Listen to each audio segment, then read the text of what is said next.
some of the things I'm presenting tonight.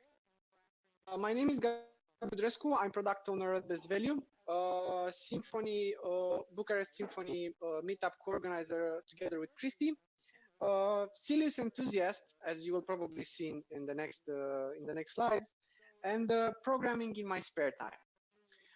My experience with e-commerce started in 2007 when I first bought my laptop from, of course, a mug. No pun intended. No pun intended. I was maintaining a blog back then, and I thought that having a laptop allowed me to manage it from wherever I am, write stuff I thought about anywhere, and be mobile. And I thought it was a good idea back then. And my experience with the e-commerce in 2007 was very interesting because I was another city other than Bucharest where the experience of buyers in ITNC was not that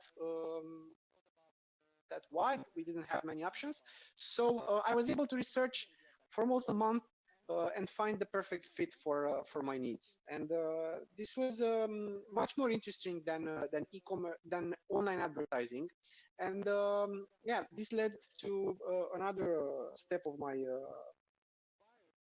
my experience in 2008, when together with a friend of mine that was working on a company that was selling interior decoration stuff, he was basically cutting the photos for their printed materials. And he asked me one day, I know that you are pretty familiar with WordPress and all the online stuff. Why don't you help me build a website for the company I'm currently working on? And that was my first hands-on experience with e-commerce. Basically, we set up a PrestaShop on a web server. We did the marketing, the data entry, pretty much everything that you do on a bootstrap business. Yeah, and it was really interesting back then for me as a high school teenager to work on such experience. In 2010, I was one of the first employees of Groupon Romania, which I call e-commerce on steroids. It was one of the first businesses from our knowledge that accepted back then only credit card payments, and that was selling to thousands of customers a day vouchers that were blending offline services with online acquisition. Very challenging business that survived for a couple of years. The next, I worked on at Do Parale. Currently, it's called To Performant. It's the affiliate marketing network in Romania, where I experienced the e-commerce challenges from the service provider point of view. Basically, cookie-based e-commerce tracking, conversion tracking, not only sales but also leads, and I got in touch with a lot of e-commerce businesses in Romania, well established and bootstrap businesses, as I'm going to talk a little bit later about them. Yeah. Also, my job at Do Parale helped me automate some of the processes I was working on, and it got really interesting for me to automate stuff and get the taste of building a platform, building something that helps you on a daily basis. In 2013, I joined Elefant.ro, which was my full-time job as a product owner in a software development business.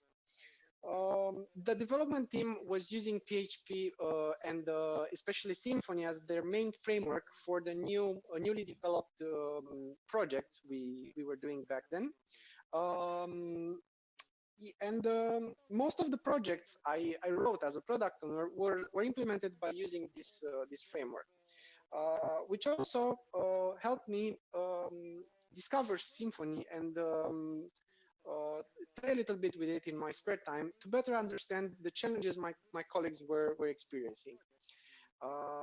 And also because some of their estimates were like insanely huge for my expectancies, and I was like, how hard it can be. Well, after a couple of years, I realized it can be really hard, especially when you're dealing with legacy software. Um, in 2015, I joined Best Value, the e-commerce duty-free platform in Romania. Back then, it was nothing. We, together with my colleagues, we built this, and we were thinking back then that we are using a very modern toolkit, bleeding edge, I would say. I'm talking about Silius, Google Cloud, and full stack Symfony application. Not so modern, as you will see by the end of the presentation. Uh, Sorry? Yeah, maybe too modern. Okay, it's a little bit slow. Yeah, one of the things I would like to mention in terms of Symfony and e-commerce is the community that, for me at least, was very helpful. I started attending a couple of meetings from Agile Works, and that's where I got really interested in the meetup community in Bucharest. Continuing by talks by Softinator, Symfony Meetup, and PHP Serbia and the Bulgaria PHP conference. I attended a couple of them and really met some interesting guys over there. This one is beating me. Okay. PHP Serbia, Bulgaria, and SymfonyCon this year. Yeah, actually last year.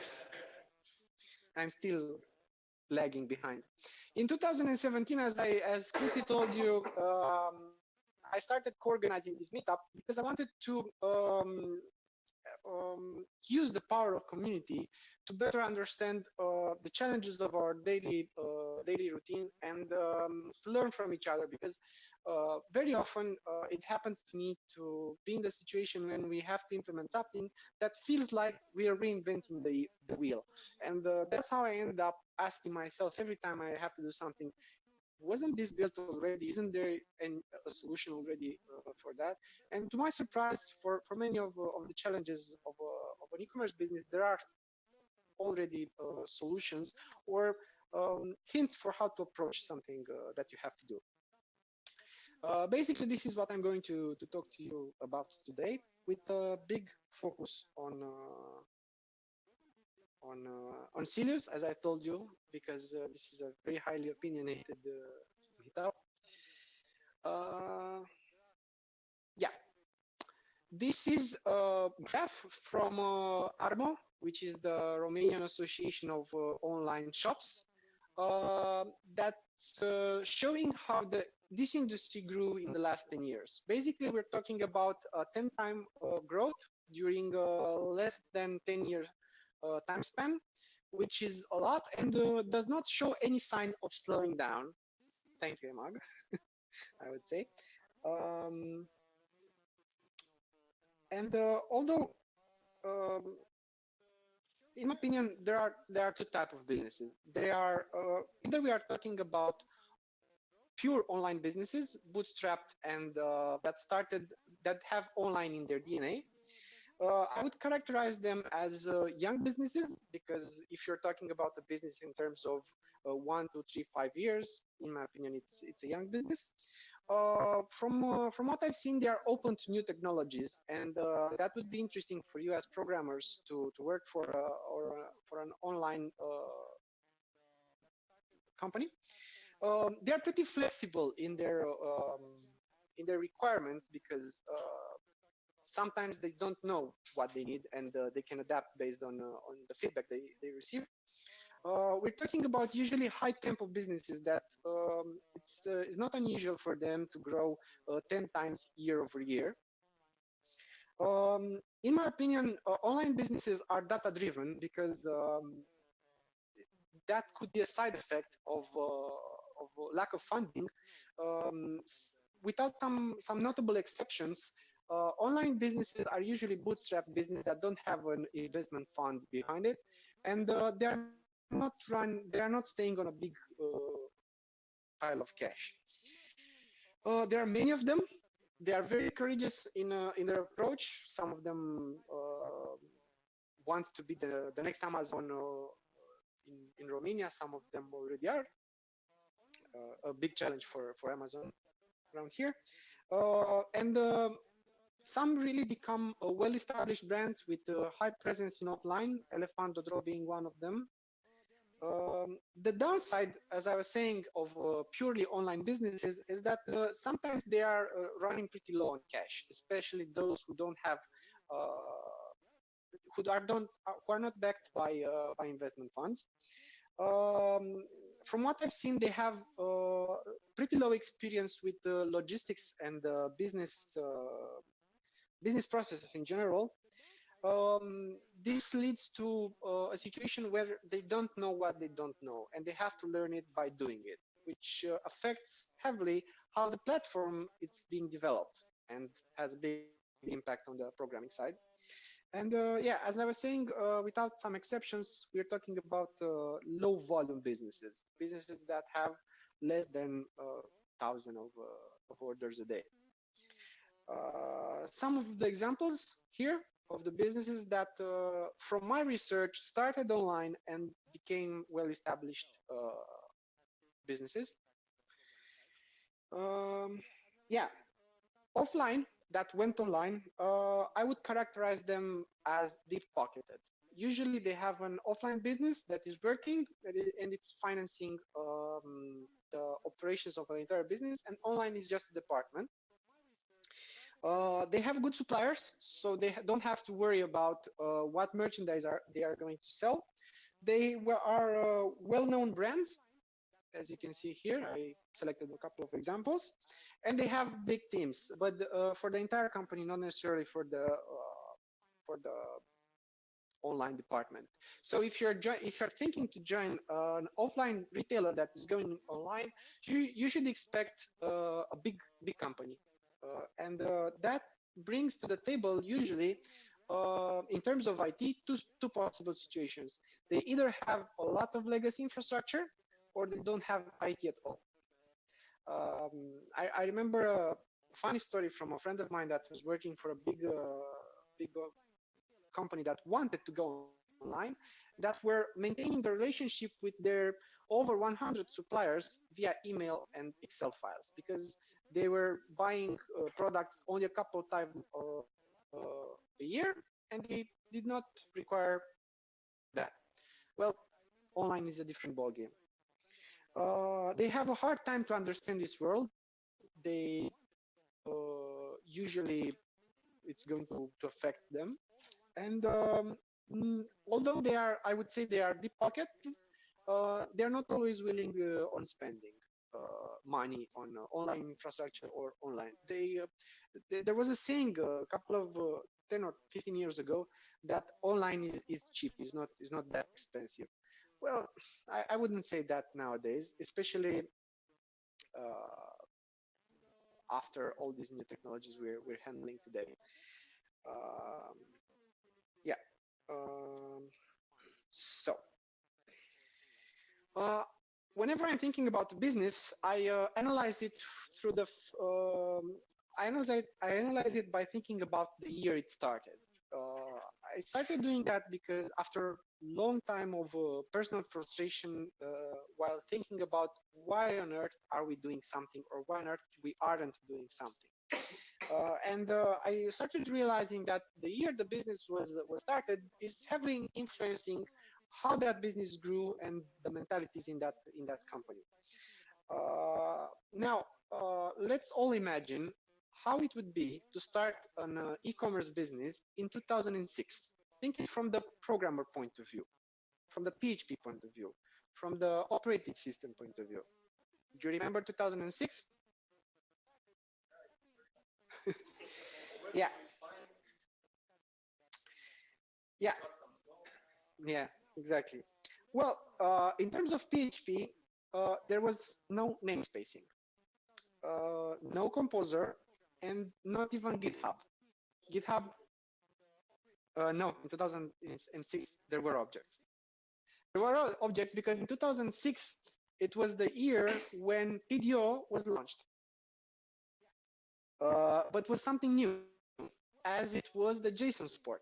So basically, if you're thinking about using JSON decode to decode some string that arrived in your system from a third party, well, that was a new thing in 2006. Stuff we are using on a daily basis. I'm curious about a thing. What IDE are you working with? PHP Storm?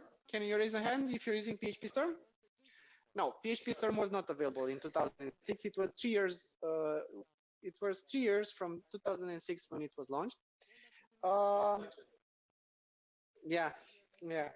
The operating system that Microsoft launched in that year was Vista, and most probably people were still using Windows XP back then. Are you familiar with the LTS system, long-term support? Do you know how it started? No, how it started. It started as a joke from Ubuntu because they were planning to launch Ubuntu 6.04, and because they were delayed by 2 months, they released it under the codename LTS, late system. And yeah, it was a joke back then because the concept was new. They were not offering long-term support, and the enterprise world was not very keen to work on a platform that was not maintained for like, yeah, forever. Also, from the mobile world point of view, there was no iPhone. Mobile meant Symbian back then. Yeah, but only on a 20% of the market. So imagine a world when where you're starting a business in this kind of environment with pretty much none of the tools you're using today on a daily basis. Would you think the same about the business? If you would join that company and you'd see a code base that is generating a couple of millions of euro a year that was built in 2006, would you still consider it sucks? Well, probably yeah, because they don't want to build on top of that. But you have to pay some respect because that code was up and running for 12 years now, and it generated money from a period when they had pretty much none of the tools you're using today. Let's come to a more modern era, 2010. You think it was better? Yep, still no composer, still no PSR, no coding standards, and Symfony 2.0 was a dream. They weren't even, it wasn't launched, it was in progress for a year or something. 1.4 were still fashionable, while Zend and Cake were the popular things in those days. And WordPress, yeah. No, yeah, I'm talking about modern PHP. Okay, what about 2015? Is it better? Well, it was better because some of the tools were available, but in my opinion, 2015 was the cornerstone of PHP development, especially in terms of e-commerce. I'm talking about 2015 because that's the year when I joined Best Value, and I was in the position of researching some of the e-commerce platforms available back then. What I remember was that PrestaShop was on the 1.6 release. They were working on 1.7 that was supposed to be migrating PrestaShop to Symfony. And there was no estimation time of arrival. They started YOLO refactoring. We are working on this. We don't know when it's going to be ready. So if you wanted to start a business in 2015 on top of PrestaShop, you have a pretty hard choice to make. Either go with 1.6 and remain stuck on that, or go with or wait until 1.7 it's released. Same was with Magento. They were they were also working on a new version, Magento 2.0, which was launched very late in November. So basically, if you wanted to start a business in 2015, on top of Magento, you also had a pretty tough choice to make. Yeah. Cilius was alpha stage back then. They were aiming for beta release by the end of the year. Never happened. Other platforms that were used that I researched and I found about was Elcodi, Telia, Pimcore, Shopware, or Sonata eCommerce. I'll leave some links in the on the Facebook group so you can research them if you want. Some of them are still active and they are doing pretty fine. Yeah, probably you haven't heard much of them. We did quite an intensive research when we started in 2015 about all the opportunities, and we ended up choosing Silius, or at least that was the choice when I arrived in the company. So one of the e-commerce challenges I had at this value was that that was a business that had a pretty offline presence that was trying to get to sell online to their customers. This means, as I told you before, legacy legacy platforms, because there are many of them. Lack of documentation, both technical documentation and business documentation. The basic questions like why are you doing these clicks in this program were answered with something like, well, because that's how we do it. And it was a young team that was scrambled pretty fast, so that also brings a lot of challenges, especially from the soft skills point of view. We had to have ticket validation because it's a duty-free shop, which means integration with multiple vendors from the aviation industry. Those who are working with aviation industry know that basically they defined what it's called legacy. They have systems even from the 1980s that are currently running. So yeah, integrating with them is not something you want to do on your daily to do. We had to have a good-looking website because we were going to sell high-profile brands, and that brought a lot of challenges, especially from the front-end point of view. And yeah, we had to rethink a lot of the business infrastructure because, yeah, it's mandatory to have online stock synchronization like real time. You cannot have stock synchronization once a day via Excel files because, yeah, we're in like 2015, not in 2006. And yeah, those were the challenges we had at Best Value that we tackled by using mostly Symfony applications or Sirius itself as a platform. And this is mostly what I'm going to talk about tonight. Yeah, as I was saying, Sirius is a full stack Symfony application. That means forms, request response, console component, validator, pretty much everything that is included in the Symfony standard framework because we're running on 2.8. And BDD. BDD is a subject I'll cover later in detail. It has an API, or at least it was advertising it has an API, so that helped us a lot in terms of consumers that were relying on the e-commerce API. Multi-language, multi-currency, multi-channel. RBAC. RBAC is role-based access control. So basically, you can prevent someone from messing up with the invoices if he's not allowed to edit an invoice, or at least that's what we thought meant. Promotion and pricing rules, which is one of the best ways I have found so far in terms of marketing. So I remember one of the presentations we had here a couple of editions ago. The guys from EMAG were saying that promotions in their company was something really challenging. We thought about it the same way when we started this website, but fortunately we found the way Sirius implemented promotions very easily and especially very easy to understand from the business point of view. Reporting, payment gateway framework. So whenever you're thinking about using a payment service provider, the integration usually doesn't run that smooth, especially with Romanian payment service providers.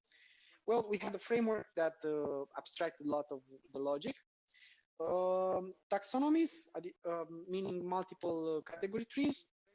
And yeah, resource and grids, one of the concepts that coupled with state machine meant a lot of brought a lot, helped us a lot in developing this website.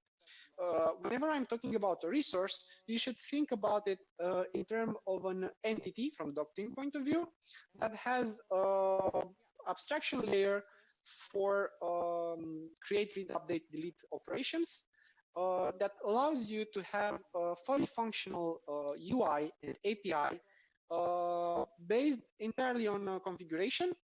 If you are relying on the standard implementation, that you can customize according to your needs through Symfony components such as the validator or form extensions. At least from the development point of view, it was a very good thing that the platform brought to the table. Multiple storage layer means that basically we're having a layered architecture. It's the entity that has the domain logic on it.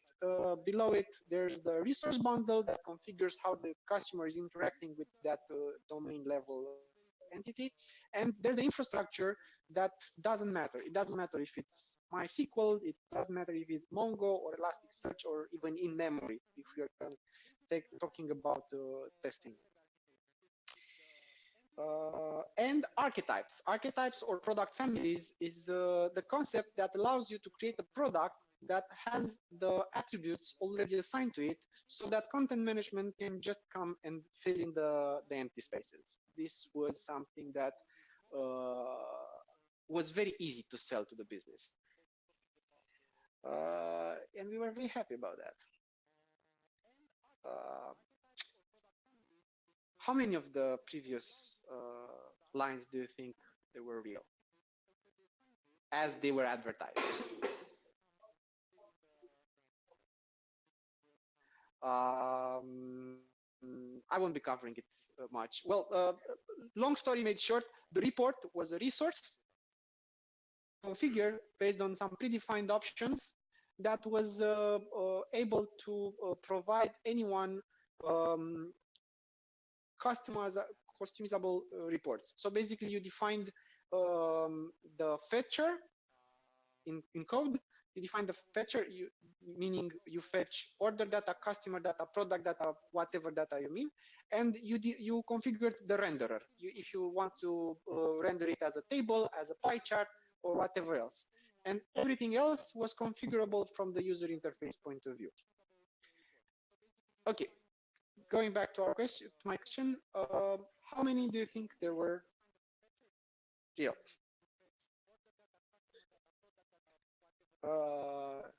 Yeah, I have 1, 2, 3, 4, 5, 6, 7, 8, 9, 10. Okay, let's take them one by one. Well, the thing was that they were real, but there were alpha stage. So it was too good to be true. It wasn't as advertised. Yeah, the reality check of Cilius was that it still is, and it was back then a full stack Symfony application, but the BDD concept they were using in 2015 was refactored completely in 2016, and pretty much it started working on top of it in 2016. In 2015, in 1 year later, it was already obsolete. Obsolete, well, it brought to the table better technology, but once again, 1 year of work shut down the drain. API. They had an API, but it was only for admin. And if you were planning to build a cart that was using a JavaScript client, well, you had to develop it on your own. Not that complicated, especially with Symfony, but still a couple of hours of work for sure. It was multi-language, still is to this day, but the multi-currency was not as we were expecting it, because we started in 2015 with a currency on our website that we wanted to change in 2017, and it wasn't how we expected it to be. The conversion rate was not implemented on a daily basis. We had to build on top of the framework pretty much. so not much of out-of-the-box functionality in there. Multi-channel, fortunately, we didn't rely on it, but this was heavily misunderstood in the community, at least from the discussions I had. Some of the people were considering multi-channel to be multi-store, which is a little bit different.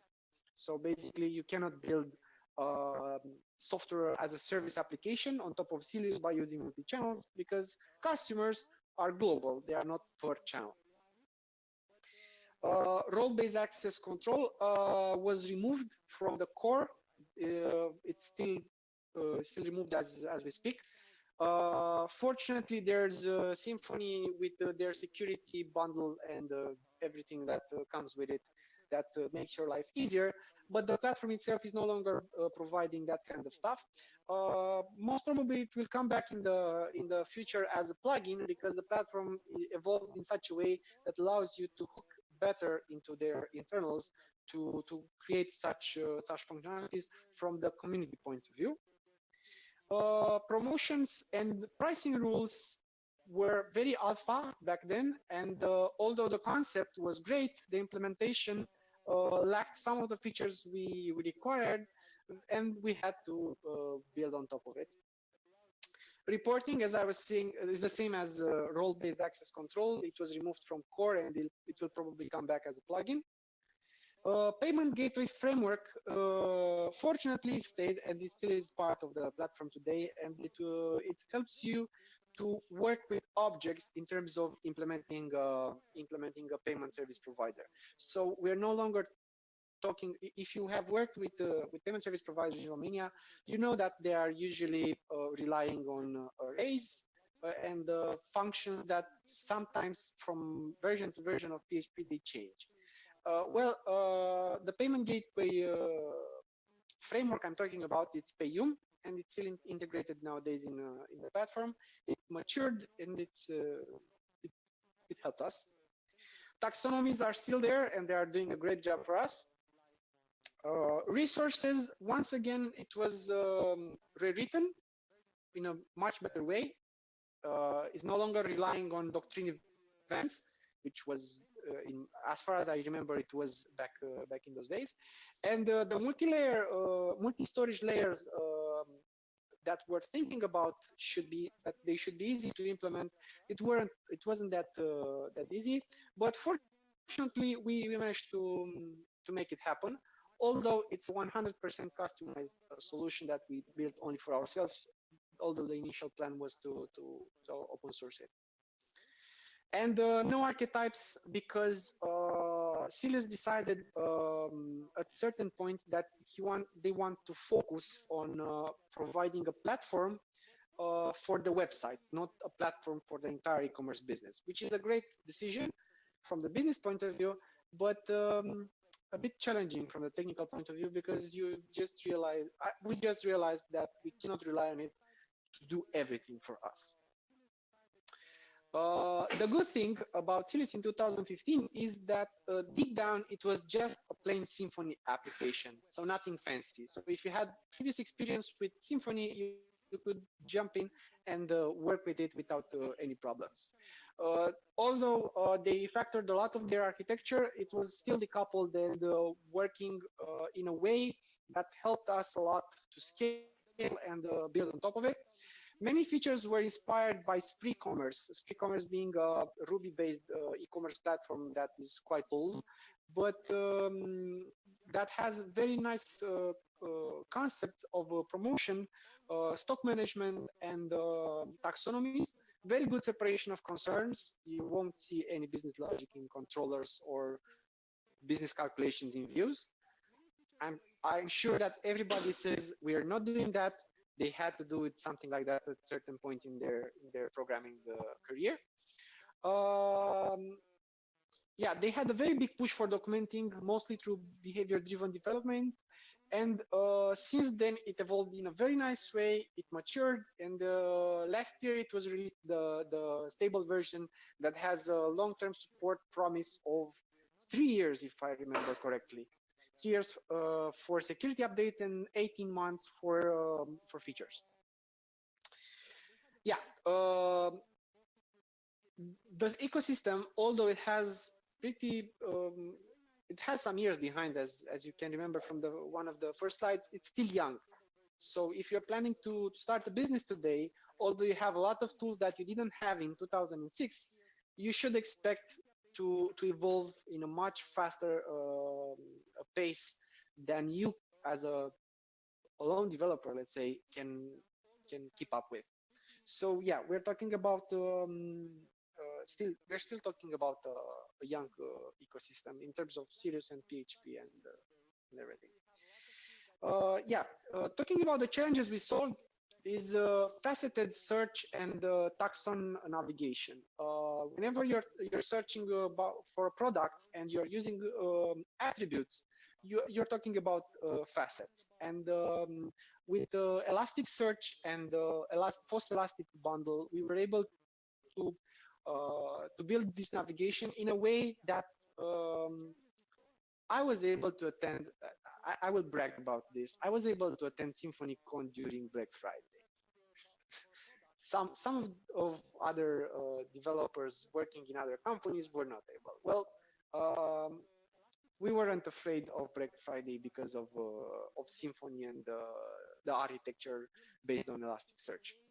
Asynchronous operations. One of the things I mentioned in Cluj in my community talk was that a lot of companies rely on shared database to communicate between two systems. This was the case also for the company when I joined it, but fortunately with this new system based on Symfony, we implemented a lot of asynchronous operations based on RabbitMQ. I have to admit we owe a lot to the guys who are maintaining RabbitMQ bundle, and they did an awesome job. And we are heavily relying on it for stock synchronization, email delivery, ticket validation, API communication with third parties, especially slow third parties. And I was saying a couple of slides before that BDD also helped us to document and refactor the business processes. We started, instead of focusing on how the website looks or how on small tiny details of design, we started discussing inside the company in terms of objects and events. So whenever we have an order, we have a state for that order, which is created. And when the invoice is issued for that order, we have another state for the order, which is called invoiced. And there's a transition from one state to another. And before that transition, we can check stuff. During the transition, we can establish some connections to a third party. And after the transition, if it was successful, we can notify someone through an event. This kind of language helped us focus on what really brought some business value to the table. And some of the keywords I was using are shared language between the programmer and the business peer. So especially from logistics point of view, behavior-driven development helped us to better understand why we are doing something, what's the key value of those activities, and how are they impacting other systems. Yeah, so big thanks to Gherkin as a language for describing such business documentation, and to the concept of state machine, which is something I described a little bit earlier. Yeah, beyond Sirius, in terms of Symfony, we were able to scale up to 400 requests per second during our peak traffic, thanks to Google Cloud and the optimizations we managed to do with Blackfire. Blackfire being the profiling tool from Symfony. It's an amazing tool. I just love it. At SymfonyCon, I had a tattoo with it. Yeah, valuable advices from friends in the community. So once again, guys, thank you for joining us on a monthly basis. And I don't know if he's listening, but Alin Dobra has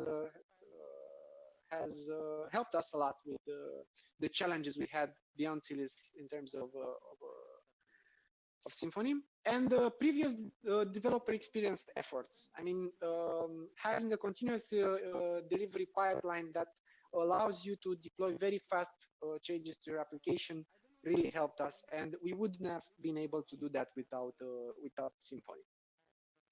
And bootstrapping applications, besides the main application we are using to power our website, we were able to bootstrap an application that helped our warehouse deliver more than 6,000 packages to the customers, and we were able to bootstrap this application in 3 hours. We did an entity, we used Easy Admin Bundle, we used a workflow component from Symfony, and a couple of events coupled with Swift Mailer, and 3 hours later, the application was up and running, and we were able to use it in production.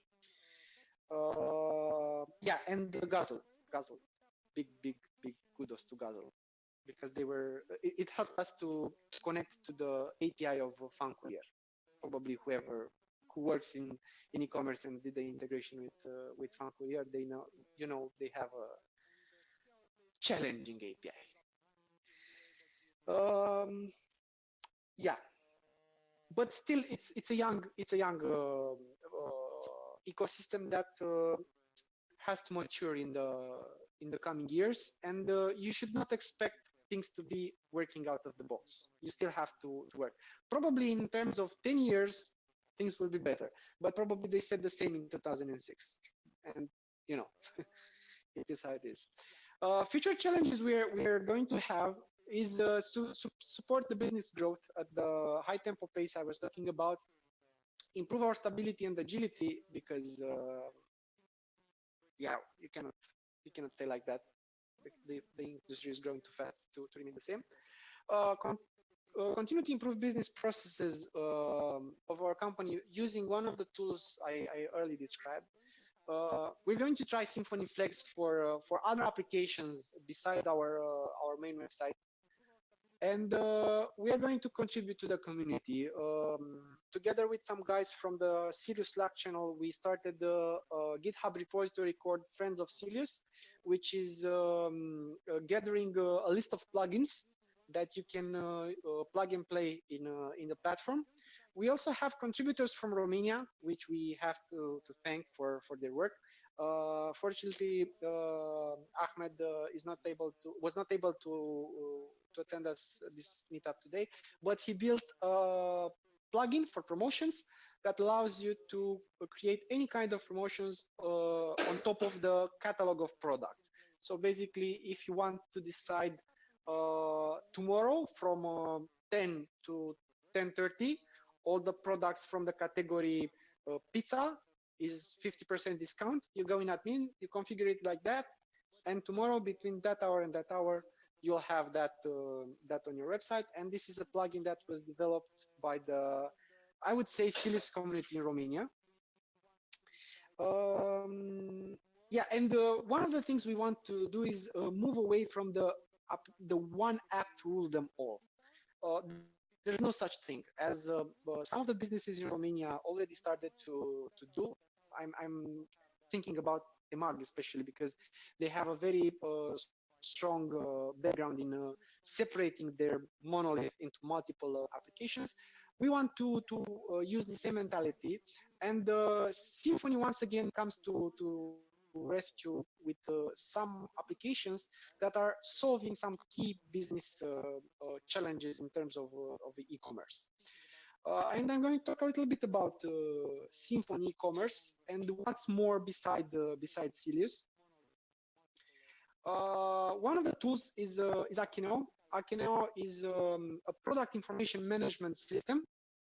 Basically, it's split in. It has three main responsibilities: collect product information. Think about products coming from ERP, product feeds coming from suppliers, Excel files coming from suppliers. Allow the content management team to enrich it, basically adding photos, descriptions, attribute values, videos, whatever you can imagine, especially from the marketing point of view. It's spread it down the line. This means either publish it on the website, publish it on the mobile phone, extracting some product feeds for Facebook, or even printing catalogs from the system. This is also a full stack Symfony application, very well engineered and open source. They have an open source solution. So also they have client-side framework. So basically this means a very good separation of concern. You don't have a tangled logic. You have an API that you can rely on it. And they are using a very new technology, Elasticsearch, Doctrine, PHP 7, Symfony 3. I would highly encourage you to give this application a spin, especially if you're being asked by the content management team to build them one filter to identify certain type of products, or if they're asking importer for some kind of product information from a third party. Instead of building it from scratch, you can rely on this application and give it a spin, see how it works. I'm sorry, I don't have time to show you exactly the demo, but I will leave you some links on Facebook that you can try it on your own at home. I was amazed by what these guys managed to pull, and yeah, it's a very nice application. We are going to use it in our website, at least in 2000 this year. Yeah, another tool that I recently found out about is Open Loyalty. It's another full stack Symfony application built in Poland by some very knowledgeable e-commerce agency. Once again, it's a full stack Symfony application that is implementing domain-driven design and command query response segregation. And also, it's an API first approach. They are using Angular from the front-end point of view. So if you ever asked yourself, what is DDD? How can I use it? And how do I do DDD in a Symfony application? You can check this out. Check out Open Loyalty, as in Git checkout, and see how they build it. It allows you to build a loyalty program online, offline, whatever you would ever think about. In their demo data, they even have loyalty integration with Facebook, which means basically whenever someone is liking your page as an e-commerce shop, you give that person some points. How they are doing this? They have an API endpoint. They are querying every time you integrate that specific Symfony event. Also, they have a very good technology stack. They are based on my experience, they have the best Docker setup. I was able to have it up and running with 2 commands: git clone and Docker compose up, and everything worked entirely out of the box. And also the documentation, it's pretty great in my opinion. They are using Elasticsearch as their main storage system from what I've seen. And although I don't think that's a good idea, the integration appears to be something you can really get inspired from. Also, PHP 7, Symfony 3. Marello is an ERP built on top of Oro platform. They have an open source version and a paid version that is quite expensive from what I understood from them. But if you want to learn more about that, you should contact them. It handles order fulfillment, stock management, and invoicing. So basically, if you are sourcing merchandise from third parties and you want to use something else besides email, you can use this platform where you have an object called order item that comes from various suppliers, go to various warehouses, and you're able to build the process in a what you see, it's what you get modes, thanks to the Oro platform and what they built. The enterprise version also looks very promising with forecasting and advanced reporting, but I haven't been able to give it a spin because you have to pay for it, or you have to go through a very big sales process. But the open source version is it's really interesting to test. It's not as good as Open Loyalty in terms of configuration, but I was able to get it up and running in 30 minutes, out of which 20 minutes it was the download. They have like 300 dependencies or something else. I felt that I was downloading the entire internet when I installed it.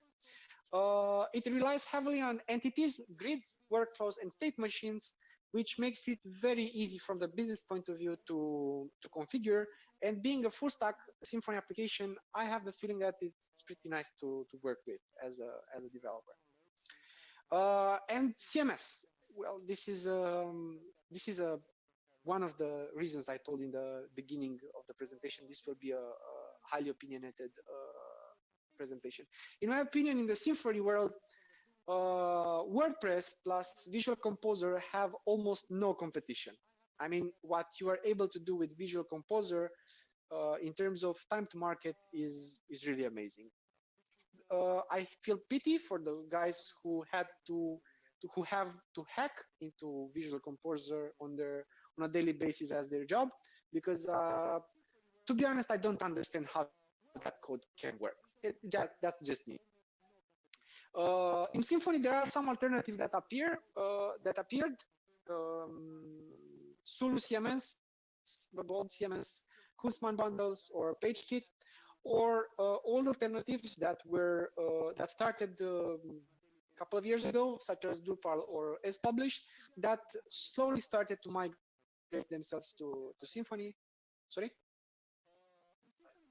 Yeah, I don't know that one, but thanks. Okay. Well, I haven't heard of it, and but I'll probably that. Okay. Yeah, I think my time is up. As a takeaway of this presentation, treat the legacy code with respect, because under heavy in that code base where you have thousands of lines that you don't know what they are doing, there are bug fixes of problems you don't know or you haven't heard about it. And just removing everything, starting from scratch is not a solution. There's a company that started, I don't remember exactly the name.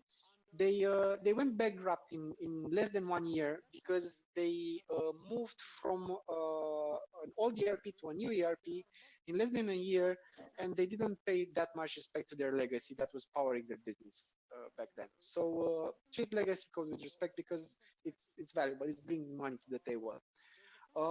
Understand the context of a company, when it started and where it is right now. Because if you're expecting from a company that started in 2006 to use bleeding edge technology and have everything working as a breeze, you're lying to yourself.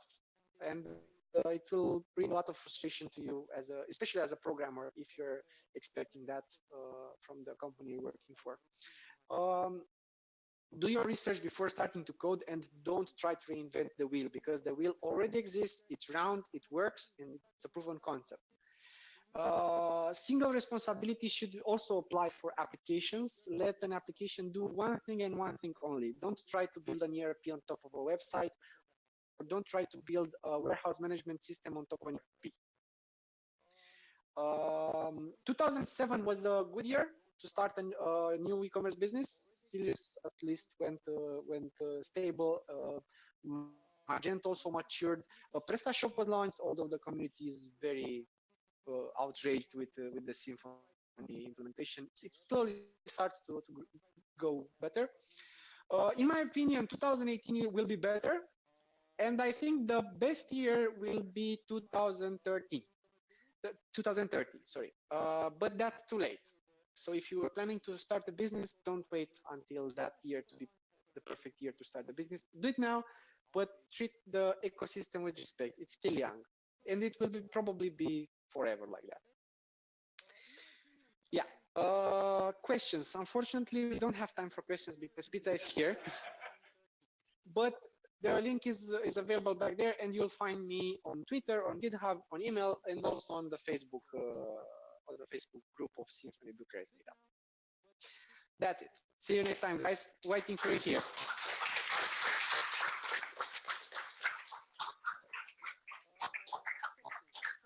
So pizza is here.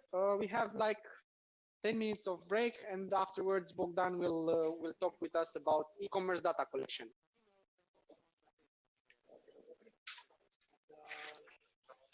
Mersi. Nu mai e. A fost. Da, nu mai e. Da, nu.